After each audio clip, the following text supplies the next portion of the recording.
নোয়াখাইলারা খালি চিল্লায়, কথা একটাই, বিভাগ হইব কুমিল্লায়। কারো কোনো চুলকানি আছে?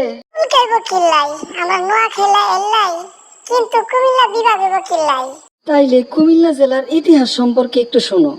কুমিল্লা জেলার পূর্ব নাম ছিল ত্রিপুরা।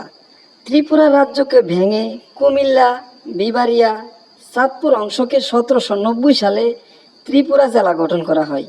1790 থেকে 1820 সাল পর্যন্ত নোয়াখালী কুমিল্লা জেলার অন্তর্ভুক্ত ছিল।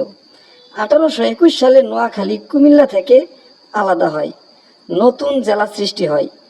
1960 সালে ত্রিপুরা নাম পরিবর্তন করে কুমিল্লা রাখা হয় এবং 1984 সালে বিবারিয়া ও চাঁদপুর মহকুমাকে কুমিল্লা জেলা থেকে পৃথক করা আলাদা জেলা করা হয়।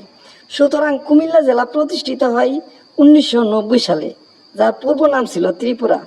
কুমিল্লা জেলার বর্তমান জনসংখ্যা 62,12,216 জন। কুমিল্লা মহানগর বা শহরের জনসংখ্যা 11,98,010 জন। কুমিল্লায় সাক্ষরতার হার 82.02%। কুমিল্লায় সংসদীয় আসন 11টি। কুমিল্লা জেলায় সংসদ সদস্য আছে 15 জন আর সংরক্ষিত আসন 4টি। কুমিল্লা সিটি কর্পোরেশন আছে, শিক্ষা বোর্ড আছে। এর অধীনে আছে নোয়াখালী, বিবারিয়া, চাঁদপুর, ফেনী, লক্ষ্মীপুর জেলাসমূহ।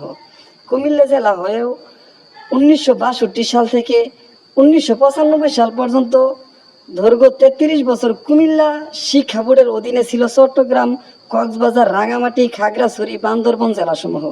কুমিল্লা জেলা হয়েও 1962 সাল থেকে 1999 সাল পর্যন্ত দৈর্ঘ্য 37 বছর কুমিল্লা শিক্ষা বোর্ডের অধীনে ছিল সিলেট, সুনামগঞ্জ, হবিগঞ্জ, মৌলভীবাজার। এইভাবে সারাদিন বললেও কুমিল্লার ইতিহাস শেষ করা যাইব না। কুমিল্লার গৌরবময় ইতিহাস জানলাম।